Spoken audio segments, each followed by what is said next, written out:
ব্রিটিশদের কাছে ডেঞ্জারাস, দুইবার যাবজ্জীবন কারাদণ্ড বিপ্লবী। মুক্তির পরও 1937 সাল অব্দি গৃহ অন্তরীণ একজন কবি, একজন দার্শনিক, একজন নাট্যকার, মারাঠি ভাষায় সাহিত্যিকের মধ্যে প্রথম সারিতে অবশ্যই নাম থাকবে।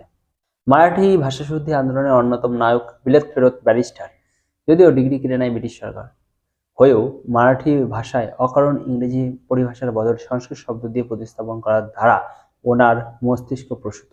একজন ঐতিহাসিক, সেপাই বিদ্রোহ নিয়ে ওনার লেখা বই ভগৎ সিং সহ অনেক বিপ্লবীর পাঠ্য ছিল। জাতপাতের বিরুদ্ধে ক্রুসেডার এবং ব্রাহ্মবাদ নয়, সব সময় জাতপাত। আম্বেদকরকে চিঠি লিখেছিলেন যে ব্রাহ্মবাদের বিরুদ্ধে লড়াই জরুরি, কিন্তু মাহাররা ভাঙ্গিদের হাতের জল খায় না, সেটাও বন্ধ হওয়া উচিত। হিন্দুত্বের রাজনীতির গোটা স্ট্রাকচার ওনার তৈরি। চন্দ্রনাথ বসু হিন্দুত্ব ট্রাম্প প্রথম ব্যবহার করলো, তা আদতে কিছু রাজনীতি রীতিনীতি বোঝাতে ব্যবহার করা হয়েছিল।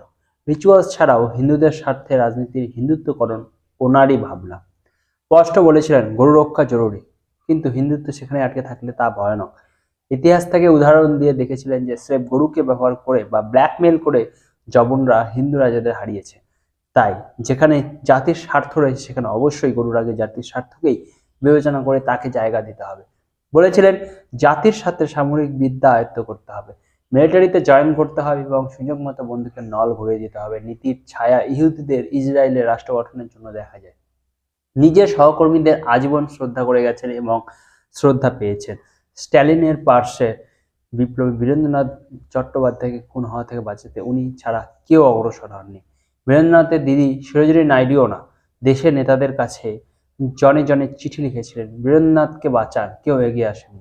সময়ের সাথে চিন্তাভাবনার 100 বছর এগিয়ে থাকা ব্যক্তি স্পষ্ট বলেছিলেন ভারতের বিদেশ নীতি নির্ধারণ করতে হবে প্র্যাকটিক্যাল নীতি নিয়ে, নিজের লাভ ক্ষতি বিচার করে কোনো আদর্শের কচকচানি নয়। চীনের অগ্রাসন নীতি ভারতের জন্য ক্ষতিকর ভবিষ্যৎবাণী করেছিলেন। ভয়ানকভাবে র্যাশনাল, কুসংস্কার বিরোধী, একই সঙ্গে অনর্থক রিচুয়ালেও এরও শেষবার হাসপাতাল থেকে বাড়ি আসার সময় ডাক্তারের সঙ্গে তর্ক হয়, বলেছেন সুস্থ হয়ে গিয়েছে যখন হাসপাতাল ছাড়া জরুরি, জ্যোতিষ গণনা করে শুভক্ষণ দেখার প্রয়োজন নেই। এই লোককে তো বিরোধীরা ভয় পাবেই, এই লোককে তো মেলাইন করবেই, আগুনকে অন্ধকার তো ভয় পাবেই। সাভারকার একটা আগুনের নাম, সাভারকার মানে তেজ।